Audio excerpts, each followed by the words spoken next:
Hello everyone, welcome to the Stock Car Spectacle Race Review. I'm Ian Jortson. I'm Mike Gamble. And I'm Nick Kinsel. Alright boys, let's get into our diecast of the week. Alright, so I have the 2013 Trevor Bayne Retro Daytona scheme. This one sucks a little bit because I remember back in 2013 for the duels, I had it recorded and everything. Trevor had a hot rod. Then I looked at the results on Google because I was just thinking to myself, I was like, okay, he probably had a good run. Like, I don't want to watch it later, but I want to see if he had a good run.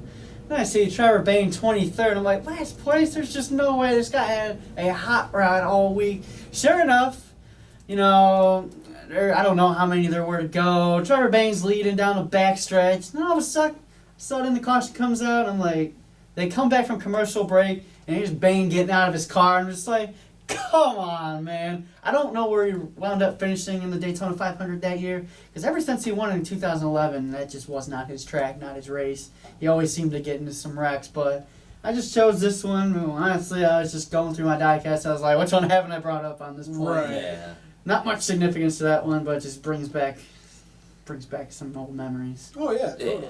It's a So- sweet looking rad. Right, oh yeah, I love that car. So I have a really funny story about that car because I own it too, actually. So I'm sure both you guys can relate to this. You ever bought a diecast when you're absolutely smashed up and you're like, oh my God, why did I buy this diecast? All my Daniel Hemmer diecast. I'm like, where'd you come from? That was this. So Plan B Sales has their big sales they do during November, right around Thanksgiving, where they're like super cheap, or they'll put a driver on like discount for like an hour or whatever. Right. I bought that car, and I have no idea why I bought that car, and it was like $28 or whatever. But it came, and I'm like, oh, this car's actually gorgeous. So I don't really care. Dude, well, we're talking Trevor Bayne right now. I saw a diecast on eBay that I need. It's the last diecast that I need to complete his Xfinity Series collection, and I have it saved right now. As soon as I start getting paid again, Which one is it? It's the Worldwide Financial one. It's a really rare car. Oh yeah. Okay. He ran it back in 2013 in the Xfinity Series. No, I think it was 2013. That was his first year running full time in that series. He ran that car at Vegas. Speaking of, we'll talk about Vegas later, but. That's just the one I cannot find this car anywhere. Look on Plan B Sales, it's not there. I just searched the car, it's not there. And then lo and behold, last week I'm on eBay. I was like, Jesus Christ! Like You gotta pull that trigger. gotta pull the trigger because I once I complete that Xfinity Series collection, I'm getting close to having almost all of them. Like I'm not gonna go crazy. Besides the customs, all the customs. I just want to own every single one that he ran, minus the customs. And I'm getting really close to doing that. So. That's one I'm going to be watching on. Yeah. Sweet. Alright. Well, yeah. So, I went with one of my favorite kind of cars I have in my collection from my Gordon stuff. It was a weird find I got. So, it's the 1999 Jeff Gordon Star Wars Episode 1 car. So, there used to be this site. It got shut down, which made me really mad because it was awesome. It was called like Race Day Remembered or something. You could get like crazy diecasts on there for dirt cheap. This is the elite version. It came with the sticker when originally purchased was like $110. I bought it on their website for like $26. Really? So yeah. I have the 1/64th of that. Oh, really? Yeah. Right now. It's a cool little car. Yeah. One of my favorite things about it are the quarter panels, the rear quarter panels. You've got Darth Maul on one side and Jar Jar on the other, which is kind of cool. Oh, yeah. So, yeah. And I had an email back in the day that was Darth Jar Jar. So, yeah, I already love the car. Oh, yeah. I'm a huge Star Wars fanatic, and man, I'm in love with this car. Like, Yeah. I might have to go out and buy myself that car, too, because Oh, yeah. beautiful. Yeah, it's a They cool should have done looking one for every movie. Yeah, that would have been really cool. Mhm. I just like, cool thing with being a Gordon fan too, not only was he a lot of fun to watch on the track, 'cause he was competitive every week, but he always ran some really cool schemes. Like you had this one, you had all the different Rainbow Warrior cars, the cars when we got to the Flames, the T-Rex car. I only ran that once, but still, like... They never allowed that car back. Exactly. And you can go on and on and on. He always had cool schemes. Yeah. So, and this was one, I saw this car, I was like, yep, buying that. Oh, yeah. No second guess on that one. Yeah, So. no, that's a beautiful Yeah. car. Thank you. Yeah. Thank you. So what do you... I can't see. What are you Chicago rocking over Bears there? car? Yeah, so I found this on eBay a few weeks ago. A Chicago Bears, like, it's like a Chevy Monte Carlo diecast. I think it's like an '02 car. Yeah. And I also have a Chicago Cubs diecast as well, so it goes perfectly with my collection. All I need Nice. is a Blackhawks one, Yeah. and I'll be set. I just like how it's like the actual Gen 4 body too. Yeah, It's pretty right? Cool. Yeah. Yeah, no, I love it. Like, you know, and on there, on the wheels, it says National Football League on there. With the Goodyear style text, too. Oh, that's awesome. Yeah, it's got NFL on top and big old bear on the hood. So, yeah, I had to get this. I'm a huge Bears fan, and I brought this one out because the Bears finally got a win this week. Yes, sir. With Eddie Pinero getting the game-winning field goal. We have or as we call it now, Eddie De Niro. Yeah. That man has money. Oh, yeah. So us Bears fans, we were very, very happy to see that after the double doink from Cody Parkey. Who is now in talks with the Colts. Yep. Oh, Lord, save the Colts. Let's go back on one little thing, though, too. A little tie-in, too. A certain Bears player has a little tie into iRacing, which you know a little bit about more than me. So why don't you go ahead and talk about that for a second, Yeah, too? so I don't know if all you know, but Kyle Long, he races in the iRacing NASCAR Peak Series, which is, you know, the top series in iRacing for NASCAR. He races in the Peak Series? He races in the Peak Series, and he has a team as well. So about a year ago, I messaged him, and I was like, you know, Kyle, you know, how'd you get up so far into this level? Like, you know, you're a pretty big athlete. You got a lot of stuff going on. He was like, when I'm not playing football, I'm racing, man. So that was pretty cool awesome. to hear back from Kyle Long. Yeah, it's pretty sweet. He's always, like, I've seen a few tweets on him, like, interacting with Junior on Twitter and all that. So it's pretty cool to see, like, you know, kind of worlds collide, especially someone like Kyle Long. Right. So it's pretty cool. Well, it's always cool, too, because it's like you seem to see him at the track at Chicagoland every year doing something. He's driving the pace car, or he's doing something there. And you've seen some other Bears there, but, like, he's like an actual racing guy. Exactly. So that's what's awesome about he it. knows his stuff. Yeah. So, yeah, really cool. I feel like I should have worn my Kyle Long jersey since saying this. But, yeah, I'm absolutely in love with this diecast. I'm glad I picked this one up. That is awesome. Yeah. All right. Let's talk some racing here, boys. Yeah, though. Man, what the hell, this truck series. Like, that was probably the most craziest truck race I've ever seen, and it didn't even start with the race. It started in qualifying. Jesse Iwuji, man, that was a scary hit. Yeah. My goodness. But it was a pretty cool story what happened after that. He let the other guy, who was the Vegas native, drive his truck. Yeah. Because the Vegas guy didn't make the race. What was his name? Something Johnson. Yeah, I think it was. I have it right here. It was Justin Johnson. Okay. Justin Johnson was in the 30 truck. No, not the 30 truck. He was in the truck that had the 30s on it, and he didn't qualify for the race. But after Jesse Iwuji's scary accident, Iwuji's team gave Justin Johnson his backup truck. I think they put the 34 decals on the Justin Johnson's truck. Slapped it on the truck. They just slapped it on the truck, so he was able to race. So kind of cool there that he let the Vegas native race. Yeah, exactly. But it sucks for Jesse Iwuji. You know, I've interviewed him before on the Spectacle, and yeah, it just sucks to see a guy that's like, you know, fighting for a sponsorship, basically fighting, you know, to start a NASCAR career, to just wreck like that in qualifying. But it's also a cool story. He just talks about another example of him just being an such a awesome great guy. person. Exactly. Take his team's decals and let him race. I mean, he got top 25 out of it, so. Oh yeah. He made the most of it. That's for sure. Yeah, that's for sure. And then craziness ensues when the race starts. God. Lap 7, Grant Enfinger's engine blows up. This is the guy who I thought was going to win the championship if Ross Chastain wasn't going to win. Grant Enfinger, his season was defined by his consistency, and to just have something happen like that just kills it. Regular season champ ends the playoffs. That's just these playoffs, man. And you just hit exactly on something I was going to say, too. And I think we talked about it right at the end of the regular season for the trucks. You just don't get enough for being the regular season champion, especially in the lower levels. Like, look at, like, Kyle Busch is almost guaranteed to make it through the Homestead, as long as it does what he's supposed to do. 15 bonus points for being the Cup Series regular season champ. Yep. Right. What did Grant Enfinger get? Because Mountain Dew and a high five. Yeah, pretty much.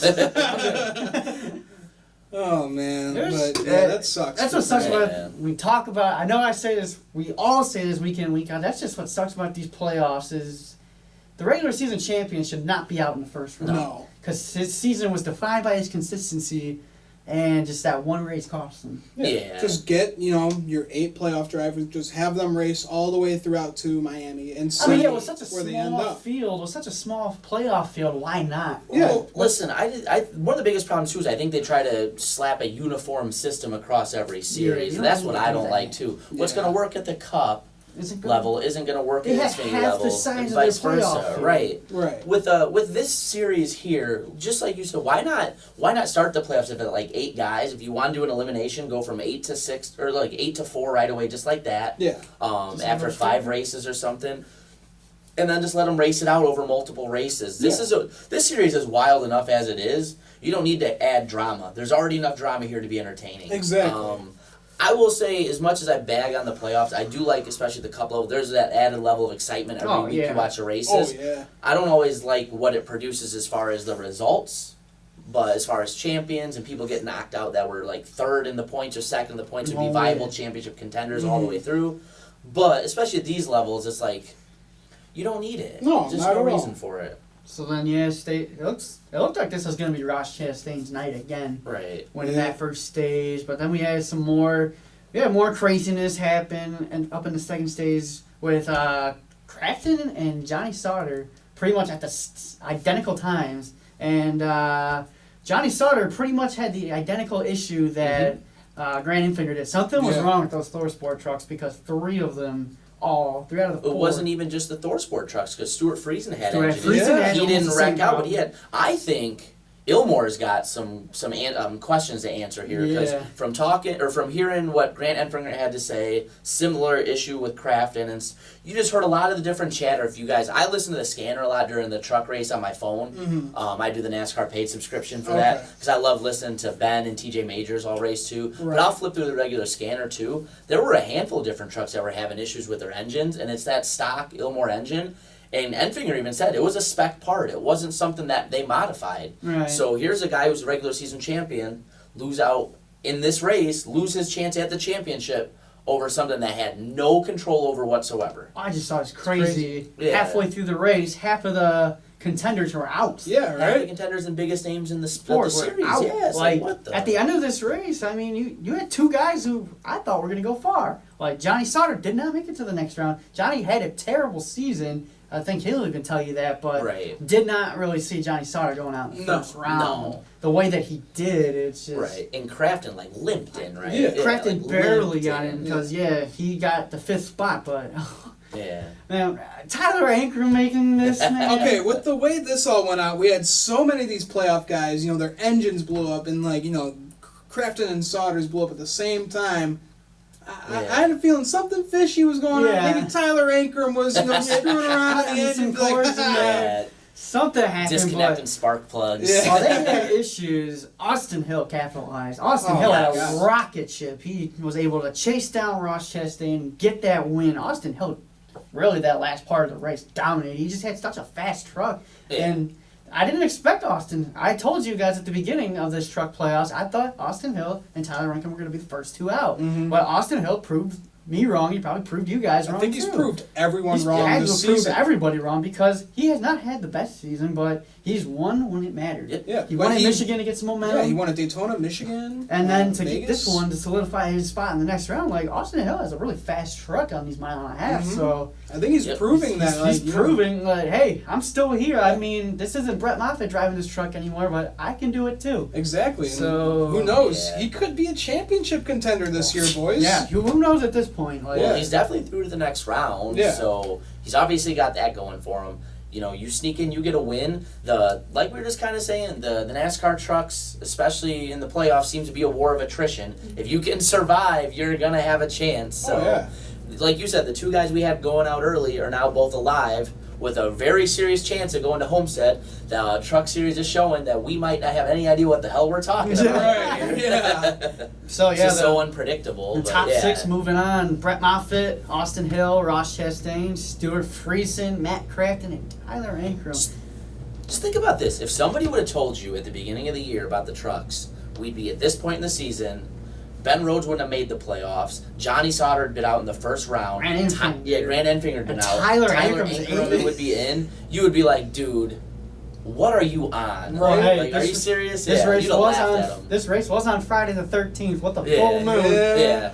This was the most craziest truck race I think I've ever seen. Yeah. With the playoff implications and everything that happened, it was I'd say entertaining so. as hell. It's just like every lap there's something wrong with another playoff contender. I was like, wow, watch all these guys wreck out. Right. And then you don't know what's going to happen. Because Tyler Ankrum came on the radio with just a handful of laps to go. He thought he lost power in that truck. Yeah, he was another one. That could have taken him out. I mean, he only had a small cushion over Johnny Sauter's. A handful of points. If he goes out, Sauter's back in. Right. And I can Sauter's confirm Ben had issues too. He was having his oil pressure go way up and down during the race. He was saying there were times where it was way down then way up, and it's just absolutely insane for a truck race. Yeah, but no, like I love the series because you just never know what's going to happen. Exactly. Yeah, that was like you said, probably one of the craziest truck races I've seen all year. I actually had some buddies over that night. They don't like NASCAR at all. We were playing beer pong or whatever, and like every time something happened, we'd look over, and they'd be like. They'd be freaking out. I'd be like, what the hell is going on? We'd be like, wow, these guys are getting interested. It's a good series, I think, to kind of introduce people to. If you could like hand pick events to get people to start watching the sport, anything with the trucks, they just run so crazy. But it's also a bad time because something I've learned, if you want to find an easy way to give yourself a heart attack, become a huge fan of one of the truck drivers. Right. Because anything can happen there, and it seems to always do that. So. Exactly. All right, let's do some lightning rounds. What do you guys got this week? All right, lightning round. Let's see. Mine is, do you think Tyler Ankrum's going to move on to the next round? Do you think he could? I think he got lucky. I think he got really lucky here that with everything that happened.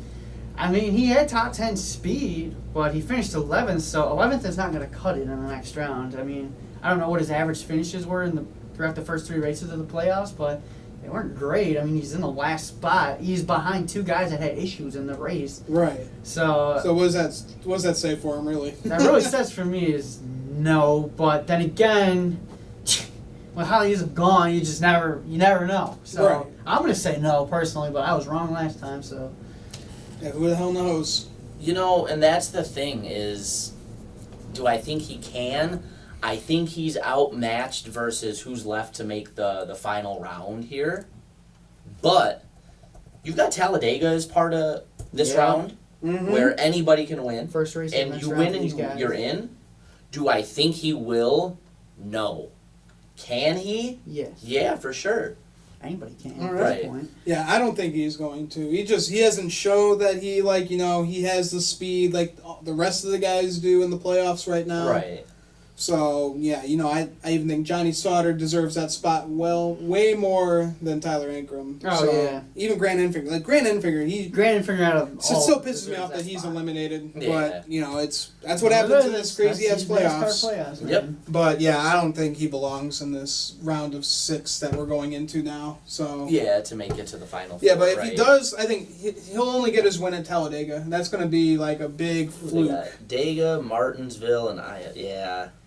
They have for some them. real separation. That's a really, really polarizing group of racetracks for their you got the final 3 coming biggest track in NASCAR, and then you go to the smallest. Paperclip, yep. And then you go to the wackiest that they just reconfigured, kind of. So it's all going to be really, really screwed up, and it's going to be for some really fun racing to watch. Oh, I agree.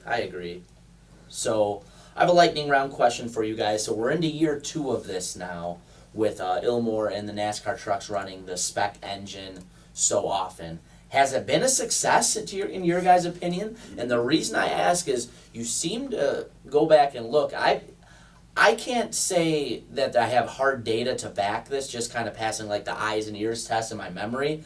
It seems like you're having more engine issues with top teams having to run the spec engine than I can remember in years past in the truck series. So I think it's a good idea because it's kind of helped bring down some of the costs for the teams. Right. It just hasn't been executed super well, in my opinion. So what do you guys think? Is this something they should continue to look to do in the future, or should they let the team just go back to running their own engines? You gotta put this into perspective. These spec engines took out 2 heavily championship favorites. Right, so exactly. You just can't really have that happen. There's been a lot of engine issues with ThorSport, not just ThorSport, but with all these Friesen's trucks. team off and on all year. It off and on. So a lot of these top tier guys are really hurting from this. So Right. I don't think you can put it a success because it failed when it needed to succeed. Right. And if I remember right, I'd have to go back and look at it. I'm almost positive on this. The rule is they have to run the spec engine so many, I think it's like 11 times throughout the year out of their 23 races. They have to run that NT1 engine. So it's just crazy to think about. So Yeah, I don't think these engines are doing well so far. I mean, look what happened this weekend. Right. So, they're not working out too well. They got to do something about it because it's it sucks to see these top tier guys. They lose a bunch of points just because some engine failure when they deserve they could have won the race. Who the hell knows? So.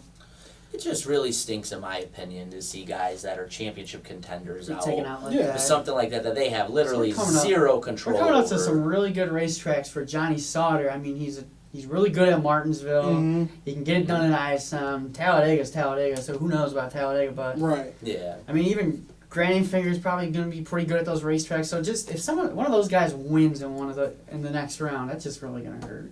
Yeah. Oh, I agree. All right. This week for me, I don't think Natalie Decker didn't. No, she did have issues this week. So 54 they truck. Were mechanical though. 54 truck really stayed out of trouble this week. So that's not my question though. My question is about Jordan Anderson. Jordan Anderson's having a really consistent season so far. He's got some new partners on board. So he's been doing this for about 3 years now, running full time.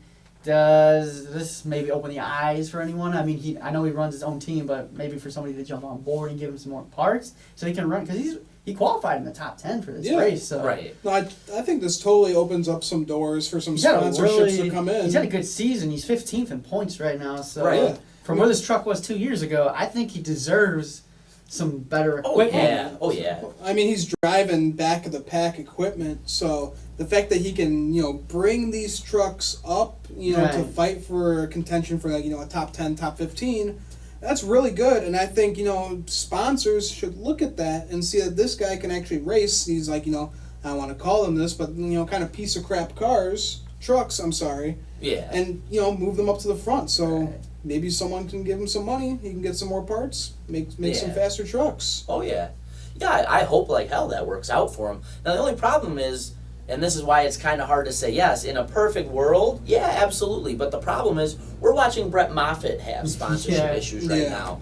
And here's a guy who's well on his way to being the back-to-back champion. It's very possible he does that. Oh, yeah, without a doubt. He looks like the class of the field with the exception of Ross Chastain. So if he's running out there with blank race trucks from time to time, what's going to make people want to sponsor Jordan Anderson? I was just reading a piece not that long ago that talks about the cost-effectiveness of why people would rather sponsor the Cup teams for more money versus going down here, based on just the eyes that go on. Yeah. The number of eyeballs that are into watching these truck races or attending them. It ends up being less cost effective for teams, even though it's less money to go to the truck series because they're not getting their brand seen enough. Right. So that comes into play too. I hope it does. I love everything about Jordan Anderson. He's a good race car driver. Mm-hmm. You see him week in and week out doing things in that truck that shouldn't be done, just getting by on his talent and hard work alone. You always see videos of that guy working on his own trucks. He drives a hauler because he actually got a little trailer for it now, a bigger trailer for it, almost like a hauler for his truck. Because remember, the last 2 years he's just been driving in his pickup truck with a small little trailer like some of these other lower series guys do. Right. So he does a lot for his own team. He works on his own truck. Well, we saw Canadian Tire when he wrecked. They fixed that car up. He was working on it, and it looked good as new. It looked like a new truck. Yeah, so he definitely knows his way around the garage for sure. He's not just he's not put a him in the daddy's seat. money guy. He's Exactly. not a daddy's money guy. He's the exact kind of guy you want to root for in the sport, and you want to see get opportunities. The realistic and like the business side of it, I don't know how that's going to work out, but the fan in you in perfect world and everything, you would love to see that guy get opportunities because he kind of exemplifies, in my opinion, the kind of things that are all right about NASCAR. No doubt. No doubt. All right. Let's talk some Xfinity Series racing. Wow. All right, boys. This was also, it didn't look like it was going to be that interesting of a race early on because Christopher Bell absolutely dominated this race. But, man, the strategy really came in. I mean, this is the last race before their playoffs get underway. Mm-hmm. And, this strategy really paid off because Tyler Reddick did 70 laps. He made it 70 laps. Like, you're only supposed to make it, 55, 60 laps. So how he was able to save fuel for 10 extra laps, that's just awesome to see because I really didn't want to see Christopher Bell win. And Christopher Bell was pissed after that. Yeah. This has happened to him a couple times this year. At Iowa, when he pit for his tires when he had to, and then Chase Briscoe wound up winning that race. Yep. But then Tyler Reddick, 70 laps on a fuel run. That's like something you see at a short track. Right. That's something you don't expect to see at a mile and a half.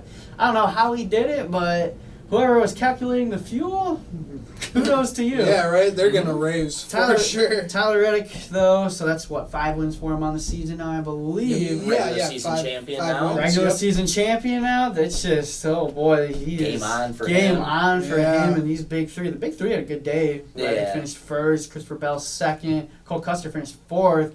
But Brandon Jones also had a very good run in this race. He didn't have anything. Can't talk trash about him this week. Can't talk trash about him this week. And even after the race, he was pumped up because he thought he had a shot to win. Because we talk about Brandon Jones a lot on this show about how he's not performing like he should be in a Joe Gibbs car. But a third place run, he's got to be feeling good about that. Oh, yeah, without a doubt. So, but yeah. It's game on now for these guys. I mean, the field...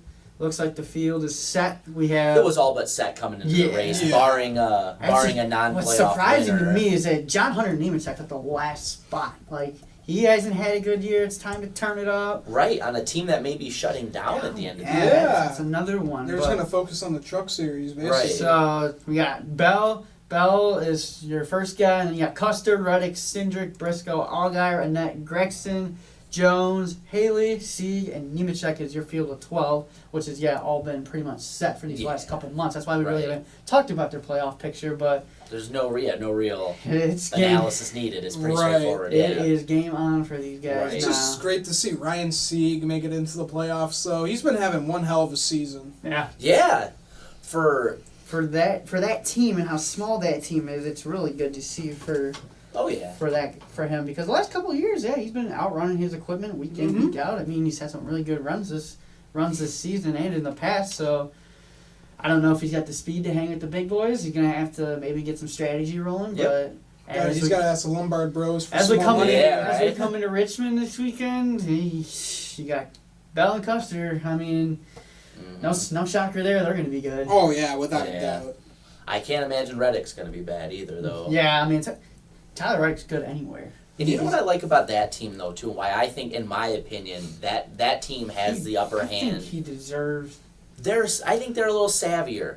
You see him pull out these wins every once in a while. And I don't know how much that's just a credit to him or his crew chief or a combination. But look, they just pulled off a 70-lap fuel strategy win. That's a little bit of both because he has to be able to drive the car in a way to save that much fuel. That's perfectly on his crew or his crew chief for being able to calculate their fuel consumption and figure out that's even a possibility to begin with. I just think that team's just got a little bit more of that acumen over some of the other big three. He took a gamble. He took a gamble because he knew he could. Because he already knew he was regular season champ. He's locked into the playoffs. Why not? And it worked out for him. And that had to open eyes of multiple teams. Like, how in the hell did they just do that? Man. Christopher Bell, I'm pretty sure, is thinking, did I really just lose to a guy on a 70-lap fuel run? Like, I think he was thinking, ain't no way in hell that car's passing tech. You gotta think, a 70-lap fuel run on top of that, 70 laps on your Goodyear tires, that had to have been a hassle and a half because in NASCAR Heat 4, after 3 laps, my tires are gone. So how he was able to hang on for 70 laps, that's crazy. Well, that's textbook. In RCR, they're really good with saving fuel because that's how, Austin Dillon won the Coca-Cola 600 was all that I have fuel. some choice words for RCR later, so I'm not going to we know. I'm not going to comment. Keep it in the cage over there right now, buddy. Coming for you, Richard. And it was... Bell collected his 15th stage win that race too. He's pretty much locked in the next round. Oh, basically. Yeah. And then Austin Cindric, he had a pit penalty for an uncontrolled tire. So hate to see it. Really do. But let's get into the Cup Series, boys. You want to do lightning round? Oh yeah, lightning round. All right, lightning round. Let's. I started off last time. Let's start off with you, Nick. All right, so playoffs are here. So we still have guys like. So we know the big three are the big three. They are most likely going to be your guys in instead. But we talked about this. So we haven't talked about this in quite a while in a couple of races. Who is has a legitimate shot? I know with this crazy playoff system, but let's talk driver. Let's talk team here. Who's got that best chance of making that 4th spot if the big three get in for the Final Four?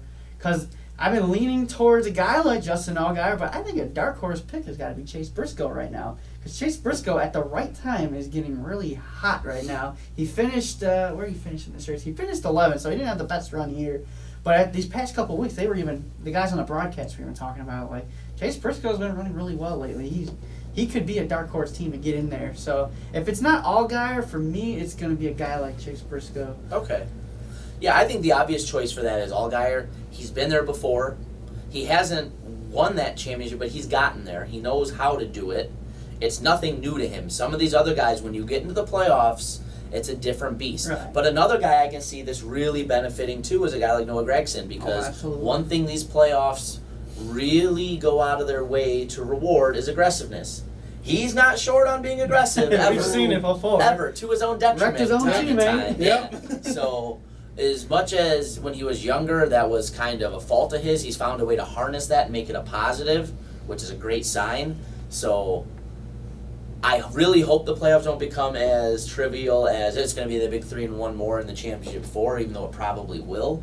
But yeah, I think either one of those guys will have a great chance of getting there for 2 completely different reasons. Oh, yeah. I think if it's the big 3 in Allgaier, that's probably the most accurate Final Four that we've had in this series in a couple of years ever since they started doing it. It's like the 4 who deserve it to be there. Because Justin Allgaier in regular points is 4th right now, so behind the big 3. So that would work the way you would. It would work the anyway. way you would want it to work out. Right. With those 4 guys. But yeah, I think Briscoe could be a dark horse. Yeah. Okay. What do you got, Ian?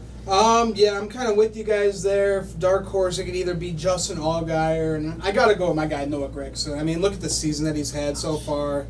He's had 7 top 5s, 17 top 10s, You know, 62 laps led, average start of 10.7, average finish 8.9, 0 DNFs. You know who was really optimistic after this Vegas race was Brandon Jones. Mm-hmm. He seems to think that he could be a guy that can make it into the Final Four.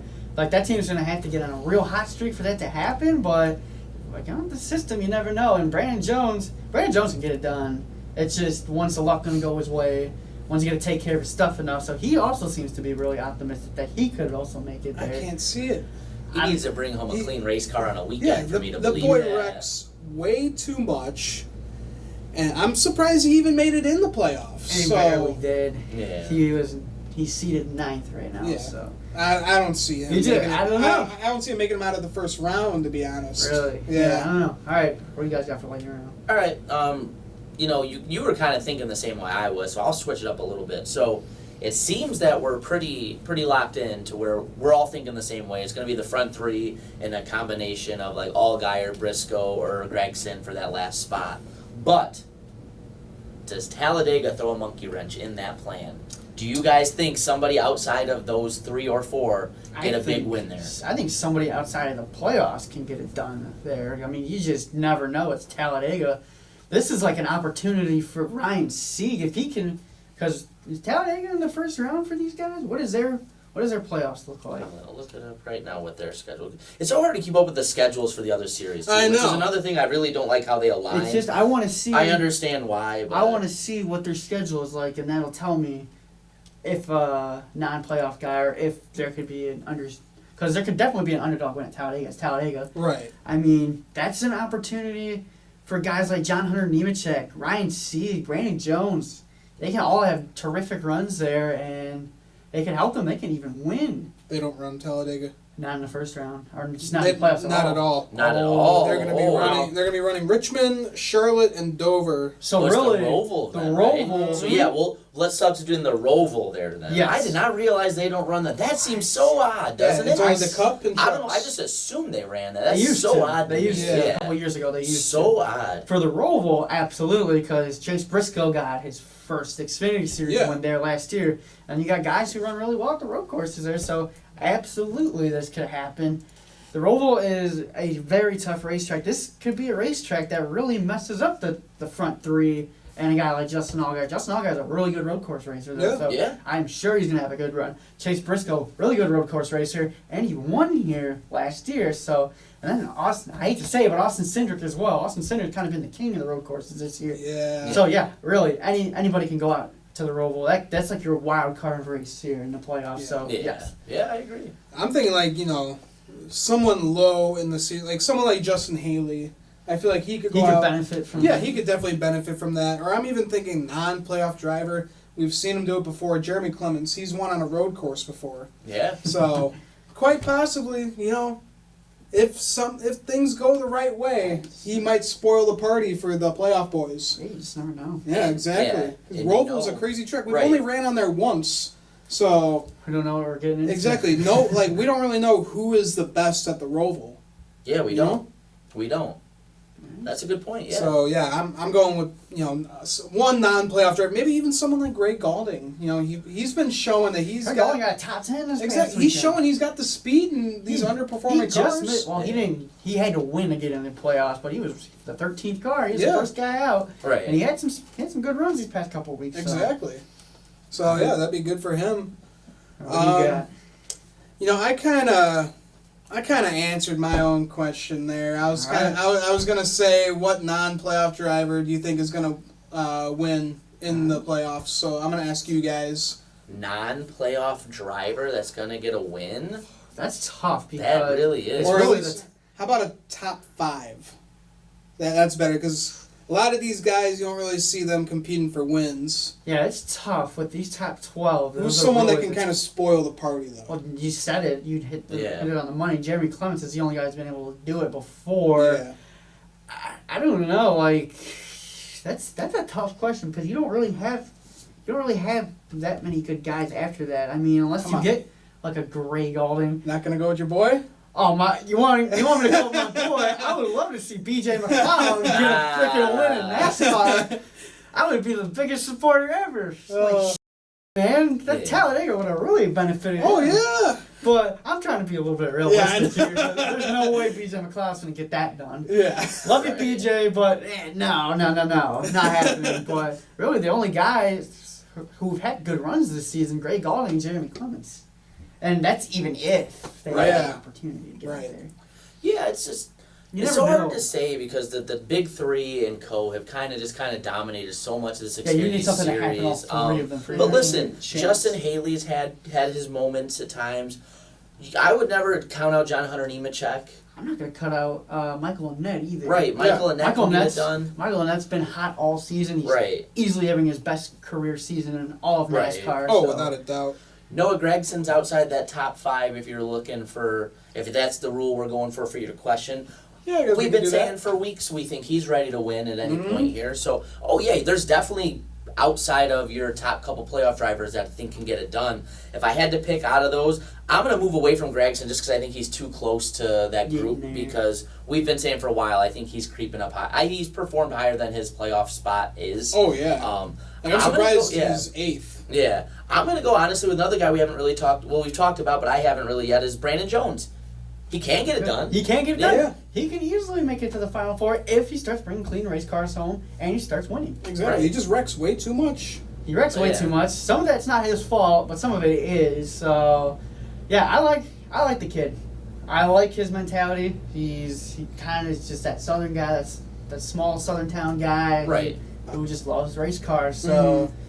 He can very much get it done. We've seen him at times be really good this season. It's just, can he finish? That's my only reason of Brandon Right. Jones. Right. Not But being we've able to seen get the it same done. thing. He's basically producing the same finishes that he had when he was with Richard Childress.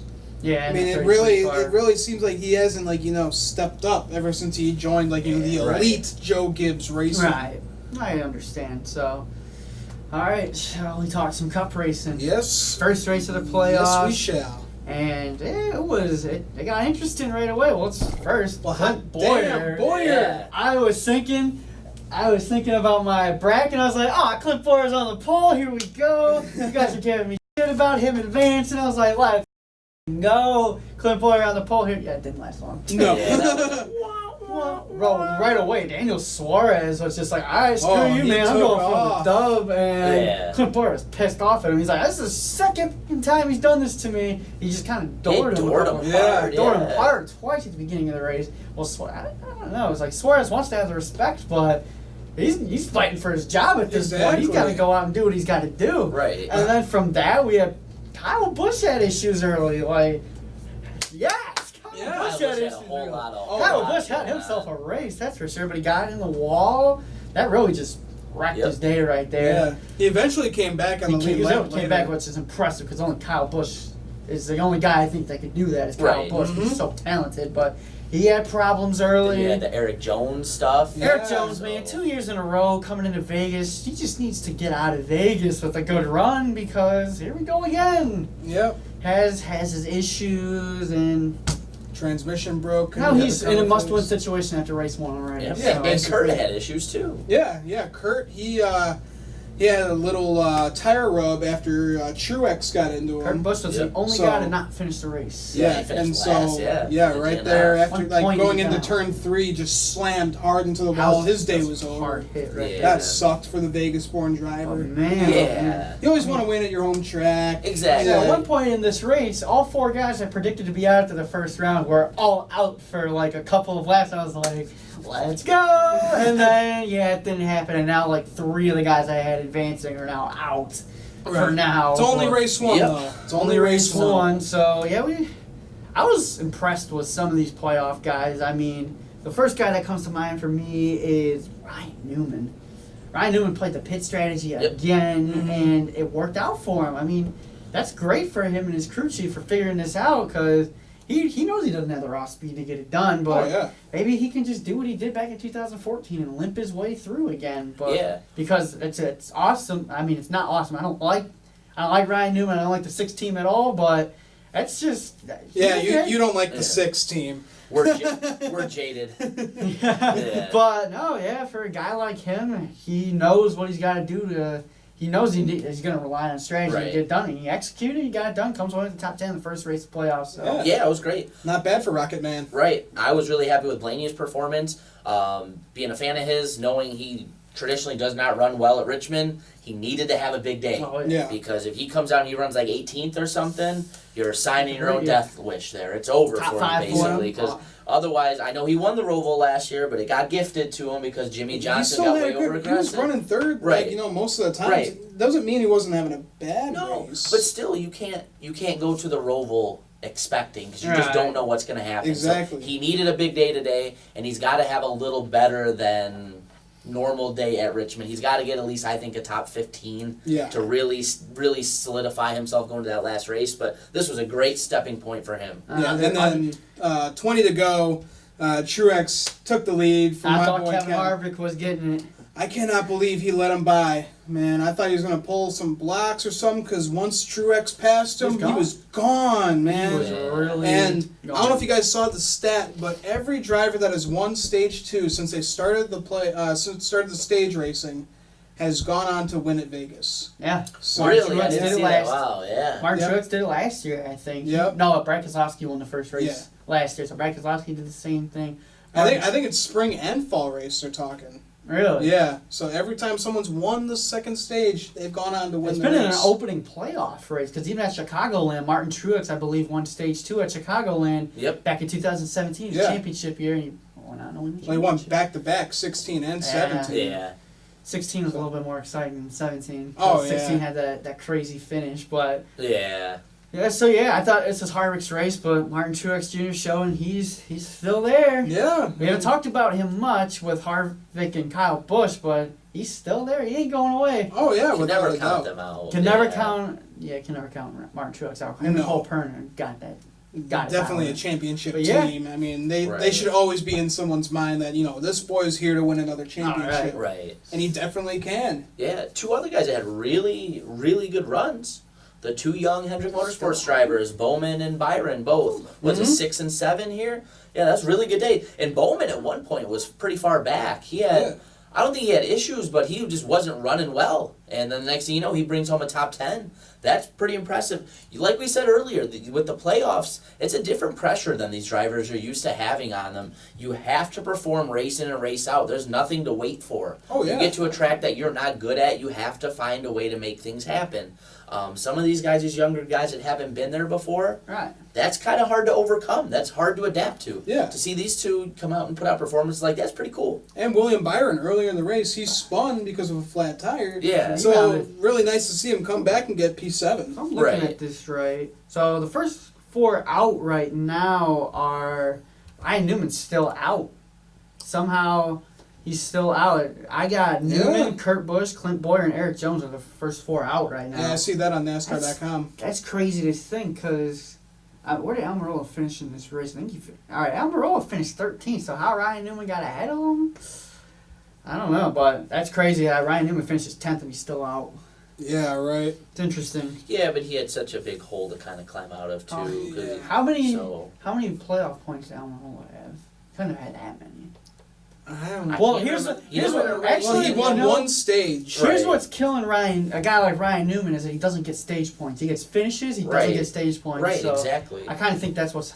But yeah, looking at some of these point differentials, Kurt Busch looks like he's in a must-win situation right now. Mm-hmm. Clint Boyer does, and so does Eric Jones. I mean, Ryan Newman in 13th is really the only guy who doesn't have to must-win right now, because these guys can still have issues. I mean, I know it's only the first race of playoffs, but anything can happen. These 3 guys. Listen, you can't win the championship in the first race of the playoffs or the first round, but you can lose it too. You can really look lose. at a guy like Eric Jones, who I had every confidence of being able to go through to the next round. Eric Jones in the round and he still can with a win. But you really dug yourself a huge hole now to put yourself in that situation now where you almost have to pull off something miraculous to go on, because again, you have an issue, and here we are. Yep. I thought he was going to do something really well this playoffs after, he won the Southern 500, probably one of the toughest races of the season. Yeah, because I don't know how he usually runs at Richmond, but he didn't have a good running in the Roval last year, so he's got his work cut out for him. Yeah, that's for sure. So, all right, I think we should talk some lightning round questions all now. Right. You guys got any? So, how about this? Here's a good one for you, since they both come into play at one point or another in the playoffs. Which race do you think is going to have a bigger playoff implication? Talladega or the Roval? That's tough. Because Talladega is an opening round race, and the Roval is a cutoff race. That is tough.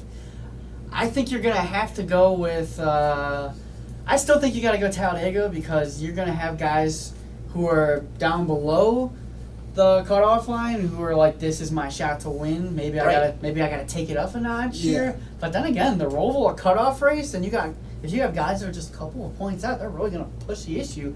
Right. They're gonna be these races are back to back. You got the Roval and then Talladega, so that's really 2 wild card races. Two of the craziest races. 2 of the in craziest the races at the craziest racetracks. So, man, that's tough. But I think for me, it's still gonna be Talladega, because that mentality of everybody can win there. Yeah. So I'm gonna go Talladega personally. Again, that's a tough one. I still don't even know. That's probably one of the best lightning round questions we've had. Yeah, I'd say so. That's a really good one right there. Holy cow. You gotta give him a grade, Professor Nick. I give him an A+ for that question. Jeez, that is a tough one, because you got a cutoff race, but then you got Talladega next. Right. Yes, Talladega. Anyone could win. But you could have someone like, Ryan Preece. He could go on to win Talladega. That's very true. Yeah. Hey, So you got to think these not playoff guys are going to look at Talladega we can go on. Can I play devil's advocate for a second of both your guys' logic? Here's my thought on this. How do I intelligently say this? So there's road course racing. I feel like that talent is a much hotter commodity in the playoffs, because there aren't as many talented road course racers. I think there's more guys who are going to be talented super speedway racers than there are road course races. And there's definitely a skill and an art to moving through the field through Talladega. So my thought is, if you cancel those in, and just the sheer chaos of the Roval, I think the Roval's got way more opportunities to collect cars. Okay. I would have to go back and analyze the caution counts and the car counts from the 2 races in the past. But I just feel like the Roval, there's so much more, because traditionally, in my opinion at least, the drivers are going to be worse at the Roval skill-wise than they are at Talladega, because they go to Talladega more, they know the track a little more, and super speedway racing, I think, is a little, I don't want to say easier to learn is the way to put it, but you could be not as talented super speedway racer and use the draft well, and maybe just run the inside line, or just run a certain line, and maybe get lucky and get to where you shouldn't really be. My only disagreement, See what I'm saying? My only disagreement to that is, if this was Daytona compared to the Roval, I would definitely say the Roval, but this is Talladega. These guys will be 3 wide all the way throughout the field at some point. It just takes one little thing, one little driver get loose, and your day could be done, and then you're in a hole again because this is the start of another round. So that's not only a reason why I have to go with Talladega. Is there's just more likeliness that a big one is going to happen. Yeah, see, that's why I'm on the fence because, you know, there's so much possibility at Talladega of there being the big one. Right. You can collect, you know, half the field, then you can have guys like, you know, like Just Chris the roll, Buescher. you'll get a little bit spread out. But just to play a devil's advocate, if I do remember correctly, there were multiple big car pileups at the Yeah. Roval. There was Yeah, the one the late in the restart, race yeah. on that restart that collected like 15 cars or something Keselowski, crazy. yeah, Yeah, Keselowski Keselowski, missed Trevor when, was when in his that. controller disconnected. Yes, exactly. Yeah, exactly. That collected like a third of the field or something Yeah, crazy. no, So that was that crazy. race, for whatever reason, has that same kind of susceptibility to huge caution. See, that's and why that's I'm why I on thought it was a the cool. fence. That's why I I'm thought it was still a on the cool fence with it, question too. because you had such different ways you Yeah. analyze. I think we it, should just so. end it right there. Yeah. I don't even want to ask the lightning round question because Fantastic way That to was a- start the Cup lightning Every round. once in a while, I have a good question. All right, guys. Oh, I thought that was perfect, man. nothing. I got That was nothing. I got good. nothing to top that one right there. Jeez, I don't even know. I think we should just end the segment right here. I think I've won the lightning round. Mike wins the lightning round with that one right there. Because I got nothing because I got nothing. Yeah, I can't really think of anything. My only thing would be about Clint Boyer. We got Richmond coming up. Clint's been fast at Richmond before. And he's not terrible on the road courses either because he's gotten a win on the road courses. So can he get it done? That would be my only lightning round question that I have is that can Clint Boyer win one of these next two races? Because he's had some success at both of them. Well, not at the Roval, but just Right. at road course racing in general. I don't see him winning the Roval, even though I'm sure it could happen. So I think his better shot would be a Richmond type yeah. race. I could see him totally saving his ass at Richmond. Like, not getting a win, but getting a really good, you know, secured top five. He needs a top five at this point. Yeah. Because at this point, he's almost in a win. And we know Right. he can do it at Richmond. That's one of his, you know, better tracks. That's a controversial track for old Clint, though. Yeah. Back in 2013, you guys remember that? Intentionally spun out so Martin Truex would make the Yeah. playoffs. yeah. Yeah, I was talking on Twitter with someone this weekend, you know, about the whole, when Chase Elliott, he kind of backed off to let William Byron, you know, keep position. And they were going off, like, you know, how can they let this happen? I'm like, you know, they're teammates. That's NASCAR, that's Yeah, teammates. they're teammates. What do you think And happened then- when they raced back to the line? Yeah, exactly. Leaders would let guys get their laps back all the time. That was just like kind of the etiquette at the Yeah, time. and then I had this guy come after me, and he was like, well, what about 2013? Well, weren't That was they a little bit teammates? And I was like, different, like- well, they were manipulating the playoffs right there. Right, And exactly. what's funny is this guy had freaking Michael Waltrip as his profile picture, and he's like just supporting the hell out of him. Like, okay, you're just bashing your favorite driver and you're probably your favorite Yeah, Don't team. get me you know, wrong, I think yeah. MWR closed down after that next season because Well, it's because they got caught with the jet fuel or whatever the hell they were using in their car. They're Yeah, just two because I completely remember that different Truex, situations. Oh, yeah. Truex first got into the playoffs and then he got bumped out, and Jeff Gordon got in because of it. Yeah. That's crazy. That Yeah. whole thing was crazy. I lost a lot of respect for Clint after that. He's still a funny ass guy, but I lost a lot of respect for him on the racetrack Well, after that. You know, it was the team telling him that. Yeah, It's well, yeah, basically, well, like, if you don't do this, man, we're gonna probably drop your ass. Problem. So Yeah. he was kind of thinking, oh, should I keep my job and just cause a caution right here? Yeah. Why the I hell don't know. not? But So, yeah, that's my. I don't hold him against that. I hold more Michael Waltrip Racing against Yeah. that. Because they were pack of cheaters back then. Yeah. Big old pack of cheaters. That's my lightning round question. Yeah, that was a Smoky Eunuch team right there. Yeah. Anyway, they could kind of change the rules around to benefit them. That's what Right. they were doing. So, Right.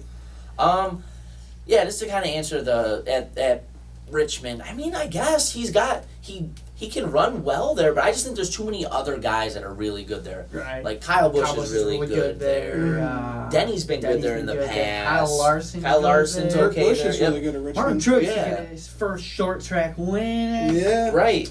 So I just think there's too many. I mean, we can kind of say that about every track they're going to go to along the way, so I Right. guess it's not impossible, but it's already a really tough racetrack to pass at anyway for a short track. Nope, I just can't think- pass there. Nope, Exactly. can't pass there, don't Exactly. care. I'm only here so I don't get fined. I just think there's too many other really good drivers Right. that can do well there. Yeah. So, sorry, Clint, I got to say no. Love you, buddy. I think you're an awesome dude. I think you're funny, but no, I think you dug your hole. Yeah, I think, he's only going to go there possibly to save his ass. Yeah. But my lightning round question, boys, and me and my dad, we've been talks about this for years. Do you think Talladega should be in the playoffs? Because it's such a wild card, crazy race. Ooh. That, and I'm going to add on to it, do you think it was okay for them to put the Roval in the playoffs? With it I know, Can I go in this one first? I know he had So a first lot off, of doubts on the road. We had a huge, and, again, my guy won the Roval. Right. Me, Nick, and Nick's dad had a little group chat. We still kind of do, but we had a group chat going, and we found out this Roval was going to be a playoff race. I was livid. We had no idea what this track was going to look like, what the racing was going to be like, and we're going to make this a playoff race? Like, what? If you're going to make it a playoff race, in my opinion, you have to at least put it on the schedule once so we can see what it does, to have an idea what we're even getting ourselves into, to make that a race that has championship implications. Like, that's just so crazy to me. And again, to me, it kind of hurts the credibility of the sport sometimes. We're just throwing, that's literally, all we knew that it was going to be was absolute chaos. I think everybody knew going in that's what it was going to, what was going to happen, what was going to transpire there. I don't mind having Talladega in there because I think there is a very distinct set of skills for super speedway racing. Yes, you always have that little thing of luck and misfortune or fortune in other cases that can affect it. But the Roval, to me, it's not even full on the skill of like road racing. It's just road racing on top of just luck. Right. So I think if there was another road course in there, that would give it more credibility. But with the Roval, I don't think that should be in the playoffs. I still don't.